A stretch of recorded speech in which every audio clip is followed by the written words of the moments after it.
தன்னோட பொண்டாட்டி கர்ப்பமா இருக்கா அப்படின்றது தெரிஞ்சுமே படியில இருந்து கீழே தள்ளி விட்டுறா. அந்த பொண்ணு கண் முழிச்சு பார்த்தா ஹாஸ்பிட்டல்ல இருக்கா. டாக்டரும் உங்க குழந்தை அபார்ட் ஆயிருச்சு அப்படின்னு சொல்லிட்டு சொல்றாங்க. இதை கேட்ட அந்த பொண்ணுமே செமையா ஃபீல் பண்ணி அழ ஆரம்பிக்கிறா. இவளுமே சூசைட் பண்ணிக்கலாம் அப்படின்னு சொல்லிட்டு பாக்குறா.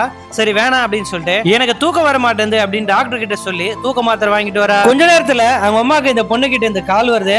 உடனே அவங்க அம்மா பதறி போய் அவங்க வீட்டுல போய் பாக்குறாங்க. அங்க பார்த்தா அவளோட புருஷங்காரனை சேர்ல கட்டி போட்டு வச்சிருக்கிறா. இதை பாக்குற அவங்க அம்மாவோ இவனை கொன்னுடலாம் அப்படின்னு சொல்லிட்டு சொல்றாங்க.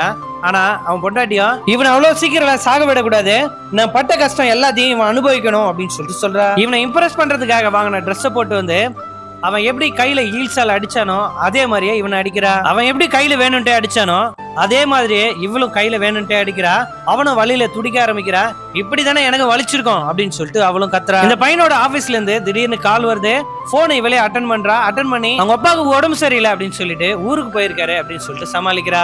முக்கியமான சாவி வந்து அவர்கிட்ட இருக்குமா அப்படின்னு சொல்லிட்டு அவங்களும் சொல்றாங்க. இவன் அந்த பக்கமா போன் பேசிட்டு இருக்கும் போதே இவனோட கையில ஒரு கிளாஸ் துண்டு ஒண்ணு கிடைச்சிருக்கும். அந்த துண்டை வச்சு கயிறு அறுக்க பாக்குறான். ஒரு வழியா கயிறுமே அறுத்துறான். அந்த பொண்ணு சமைச்சிட்டு இருக்கும் போது இவன் மொத்த கயிறையும் அறுத்து போட்டுட்டு அந்த பொண்ணுக்கு பின்னாடி போயிட்டு டார்லிங் அப்படின்னு சொல்லிட்டு நிக்கிறான். அந்த பொண்ணும் பதறி போய் அவனை பாக்குறா. அந்த பொண்ணை அடிக்கலாம் அப்படின்னு சொல்லிட்டு அவன் வரான். கரெக்டா அந்த டைம் பார்த்து அவங்க அம்மா வந்து அவன் மூஞ்சில துணியை போட்டு மூடி அவங்க 2 பேரா சேர்ந்து இவனை அடிச்சு திரும்பவும் கட்டி போட்டுறாங்க. இவனை இப்படியே விட்டா வேலைக்கு ஆகாது, இவனை முதல்ல கொன்னுடலாம் அப்படின்னு சொல்லிட்டு முடிவெடுக்கிறாங்க.